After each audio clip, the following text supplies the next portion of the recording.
7-8 वर्षांनी निवडणुका झाल्या आहेत, 10 वर्षांनी काही ठिकाणी झाल्या आहेत. त्यामुळे प्रत्येकाला वाटतं निवडणूक लढावी. शेवटी इतक्या दिवसांनी निवडणुका झाल्यामुळं प्रत्येकाला अपेक्षा आहे.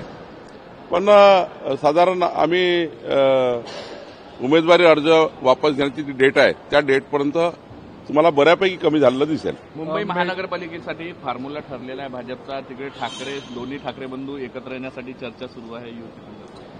नाही, आम्ही महायुतीमध्ये जातो आहे.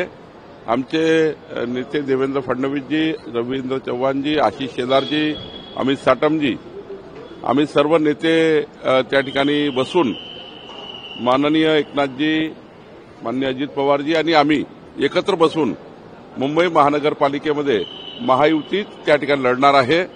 आणि मला विश्वास आहे की मुंबई शहर बदलत आहे.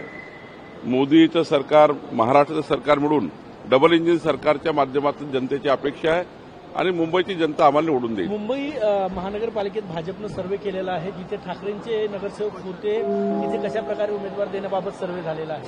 नाही, तो सर्व्हे आतापासून काही त्या ठिकाणी चर्चेला आणणे योग्य नाही आहे. पण हे मात्र खरं आहे की आम्ही 51% मतं घेऊन 2/3 बहुमत घेऊन मुंबई महानगरपालिकेमध्ये महायुती निवडून येईल. मेळघाटमध्ये जे कुपोषणाने मृत्यू झालेल्या मुलांचे त्याबाबत हायकोर्टाने फटकारलेला आहे सरकारला.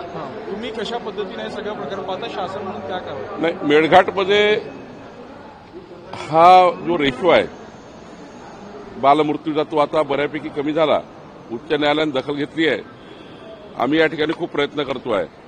पण कालपेक्षा आज थोडा कमी आहे. म्हणजे कालांतराने म्हणजे 4-5 वर्षापूर्वी जर विचार केला, काल म्हणजे ज्याला म्हणतो आपण, काही वर्षापूर्वी तो आता जास्त होता, आता कमी होत चालला आहे. पण हे काही भूषवणावं नाही आहे.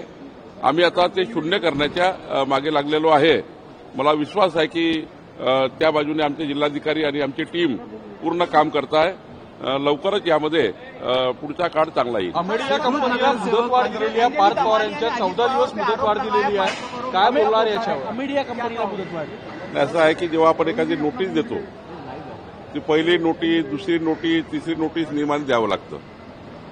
असं नाही आहे की पहिल्याच नोटीसमध्ये आपण निर्णय घेतो. पण नोटीस त्यांना दिलेली आहे, मुदतवाढ दिलेली आहे, ती तर कायद्यामध्ये आहे.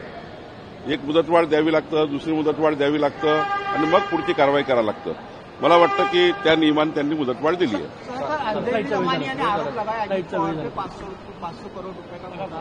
वो मुझे दमानिया जी ने क्या आरोप लगाया उसका जब राइटिंग में सरकार के पास आएगा उसका चौकसी करके जो भी निर्णय होगा।